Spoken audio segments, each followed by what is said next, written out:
Hi, I'm Lee Schalop. I'm a biotech entrepreneur.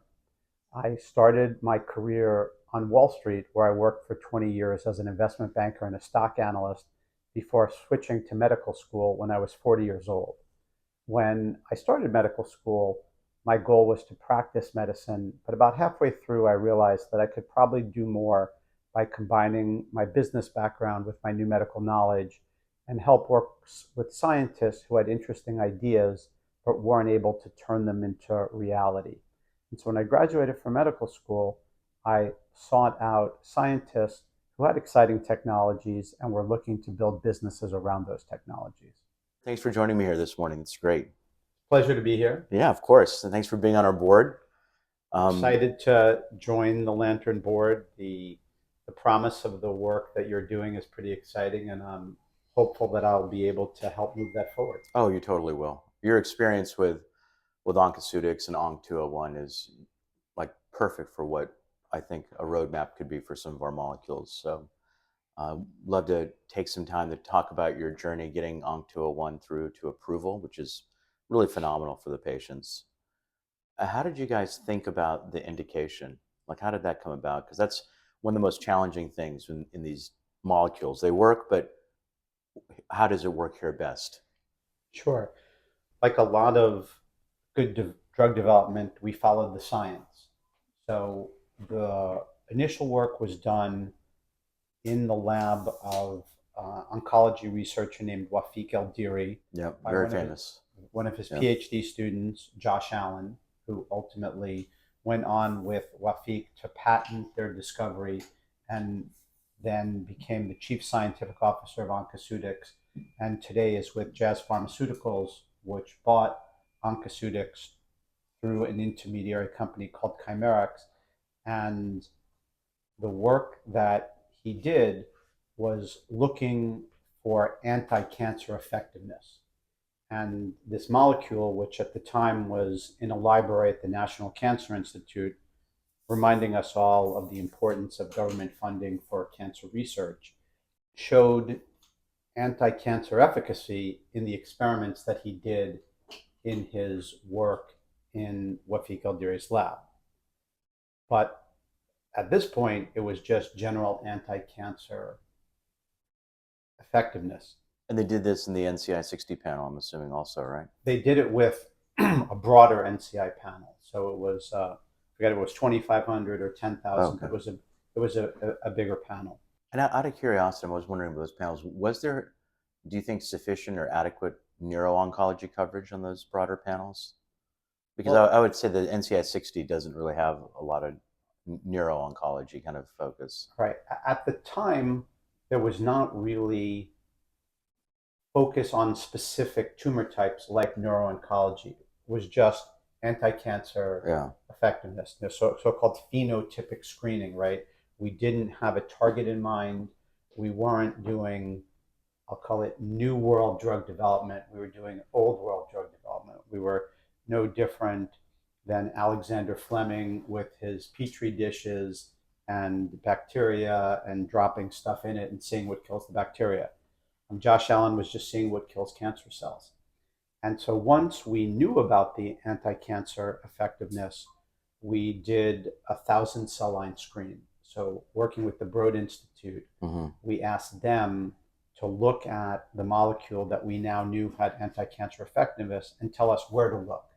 So within their 1,000 cell lines, they have every different type of cancer: leukemia, brain cancer, Yeah. lung cancer, colon cancer. And they came back with a report. And the report said, hey, your drug has broad anti cancer effectiveness, but the place where it's really effective is in brain cancer, along with a few others, which were leukemia, Yeah. endometrial cancer, and multiple myeloma. But it was thanks to the work that we did with the Broad Institute that helped us say, okay, we should focus our efforts on neuro-oncology because that's where the drug seems to work best. And obviously, you got all the data from all the screening at Broad as well. I'm familiar with that program. Were you at that time? I mean, looking back, if you were able to put all that data into like an AI system to do differential analysis and look at pathway work, I mean, would that have accelerated, you think, any of your ability to get the drug to market? I think it would have to have had a huge impact because the story from there, when it goes forward, we started a clinical trial in brain cancer, but at the time we didn't have either a mechanism of action or a molecular target. We just said, oh, Bird says this works in brain cancer. Let's go treat patients with brain cancer. And the aha moment came for us when we were doing a phase 2 trial at Harvard, where we treated 16 patients who had recurrent glioblastoma, meaning they had been treated the traditional way with surgery, temozolomide, an old drug, and radiation. They had So gone into the Stoop regimen. the Stoop regimen. Yeah. They had been in remission for some short period of time, usually sort of 6 months, and then their tumor started growing again. And only then were we able, under the IND that we had filed with the FDA, to treat them. They had to be recurrent. Their tumor had come back. And we had one of the patients who was being treated there, her tumor melted to nothing, which was extremely surprising for recurrent glioblastoma. Only one of the 16 patients had this experience.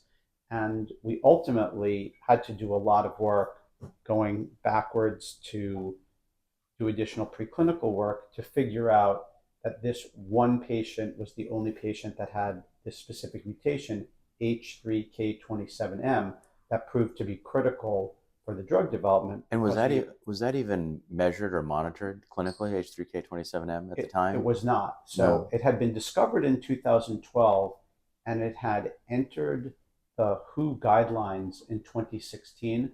But when we went to speak with leading physicians treating people with brain cancer, places like Sloan Kettering and Cornell and Miami Cancer Institute, when we said H3K27M, they just looked at us blankly. They didn't know what we were talking about. And obviously, an AI type program, back to your previous question, would have known about this because it was known at this time, although just not well known. And it would have immediately put the pieces together and said, aha, this patient had it, no one else did. This is where you should put your effort.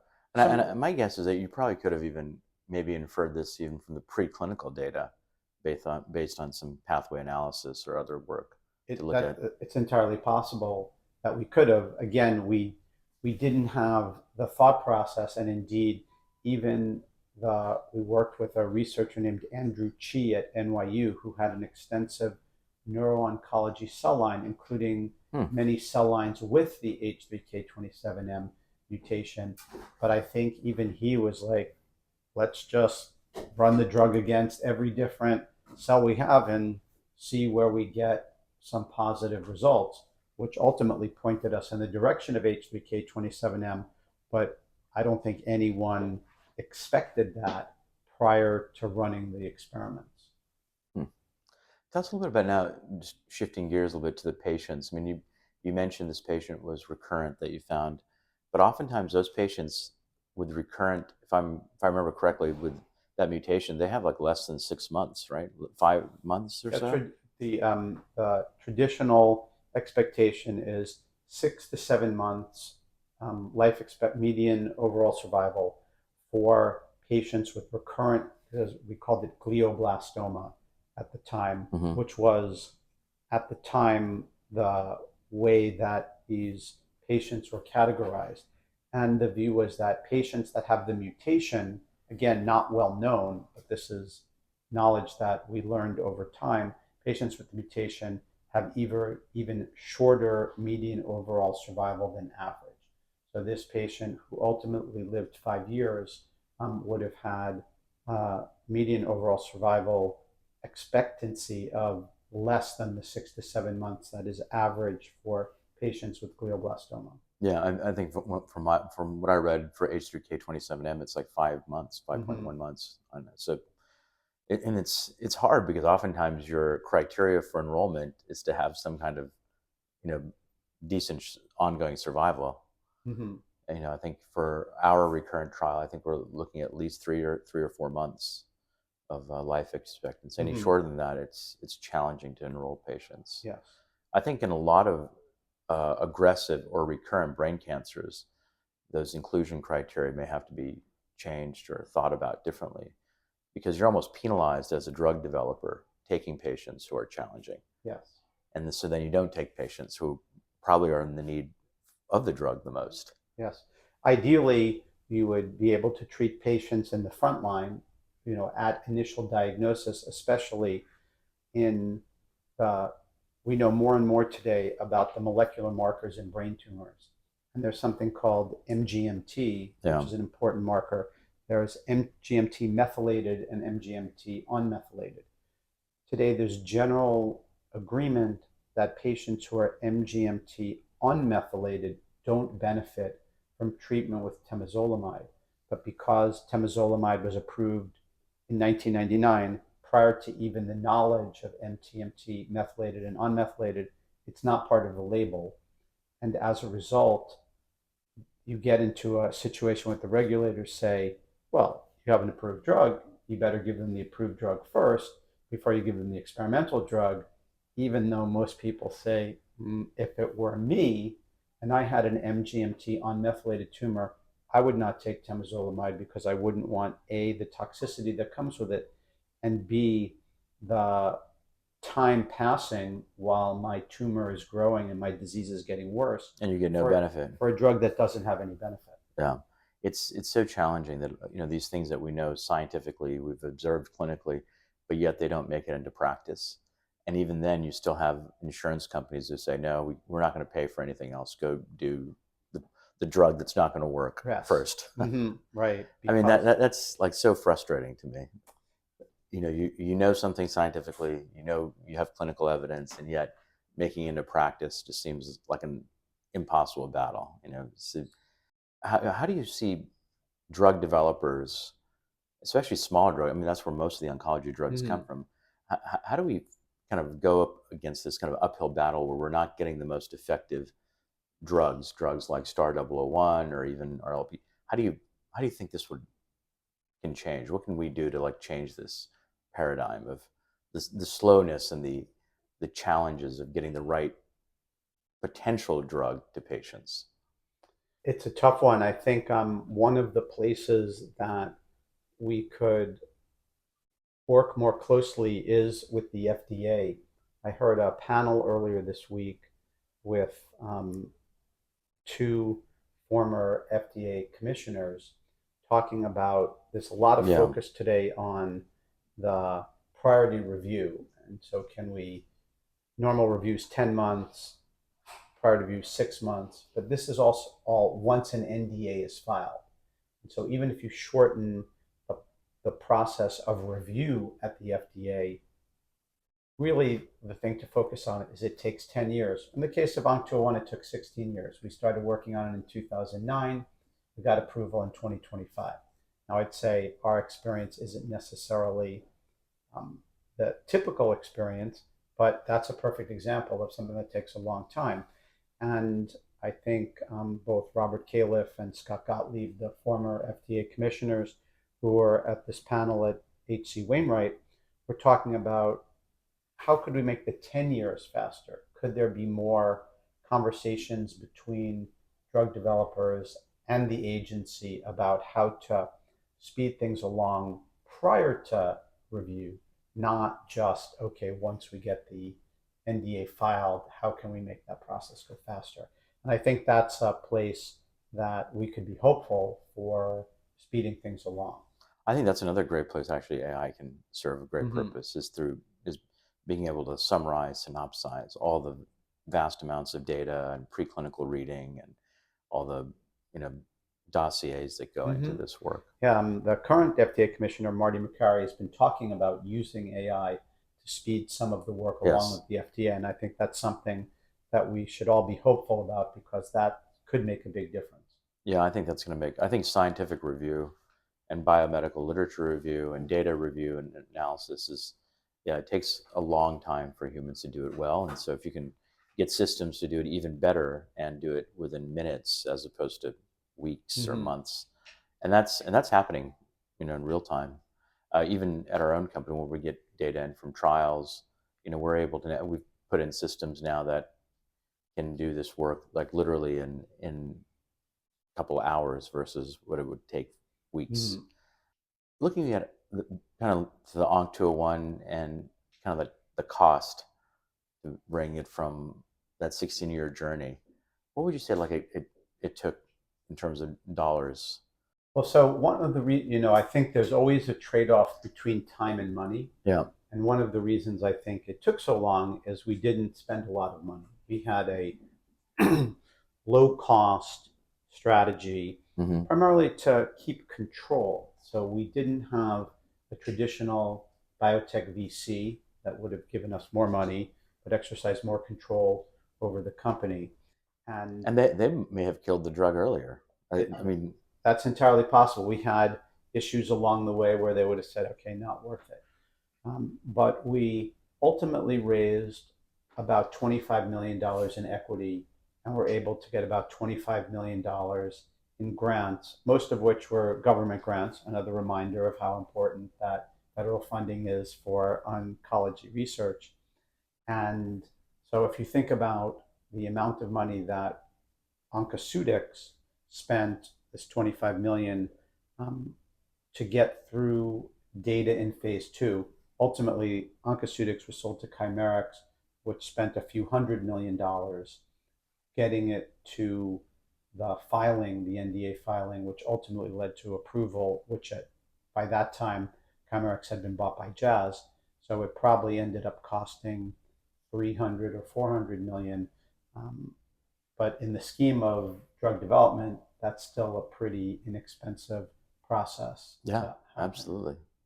I mean, I think the potential for Star 001 is a similar path, but maybe shorter and faster, Mm-hmm. is my guess. That's our hope, right? Is do it because we feel like, unlike a lot of drugs, like you said, the traditional route, we feel like we understand the mechanism more clearly. We're finding evidence of it already in the clinic. And of course, I think the getting to the ultimate right place. So for us, it was H3K27M mutant glioma trials were the things that let us show that the drug is safe and effective. But along the way, we did trials in multiple myeloma, in endometrial cancer, in all comers, solid tumors, in brain cancer that didn't include the mutation. Obviously, all these things take time and money. So if you can get right to the pivotal program that is ultimately going to get you the data that you need to seek approval, that's going to you're going to end up spending a lot less time and a lot less money to get there. And did you see the any common signals in any of those other tumors, or is the H3K27M mutation even available in any of the other So yeah, tumors? so the we didn't find any evidence in any of the literature of the mutation in any other tumor type other than very rarely in leukemia, less than Mm-hmm. 1 in 100 leukemia patients. And this was a very limited report that we ultimately really didn't follow up on for financial reasons. It is possible that there are other mutations that will have the same type of mechanism. So this H3K27M mutation is an epigenetic mutation. It's a mutation that the drug reverses.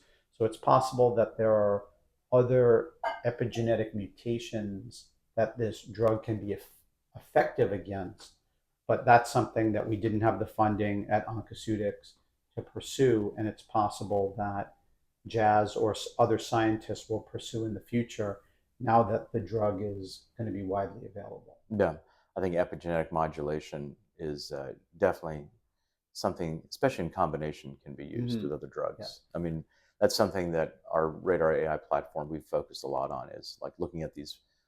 If you find a marker or a signal, how can you do pathway enrichment to find all the other things that you can potentially trigger around that? And of course, when we go back to limited funding and limited time, combination trials are something that is way too difficult for a small company to do. To just say, oh, this might work. Let's run a clinical trial for tens of millions of dollars against it. That's something where AI can make a big difference, because if you can figure out, this will probably work as opposed to this might work, it will be worth spending the time and money to try that combination. Absolutely. Well, thanks. I mean, I think patients are gonna. It's wonderful that your drug is going to be out there. I mean, you've got at least 3,000 patients a year. We expect that the mutation is in 2,000 patients in the U.S. Yeah. each year who will benefit from the drug. Obviously, there's the rest of the world.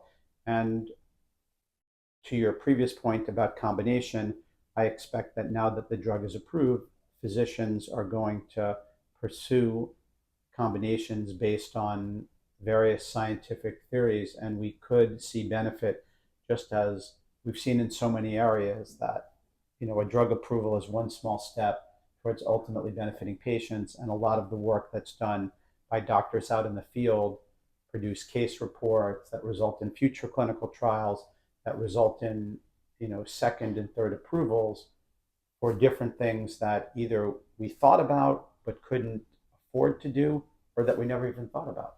Yeah. I think it's a great time to be in medicine, actually. I mean, there's just so much data and people are publishing so much. So I think this is an exciting time. And hopefully it translates more and more into better patient outcomes. Absolutely. Yeah. So, Lee, thank you. Thanks very Yeah. much. Nice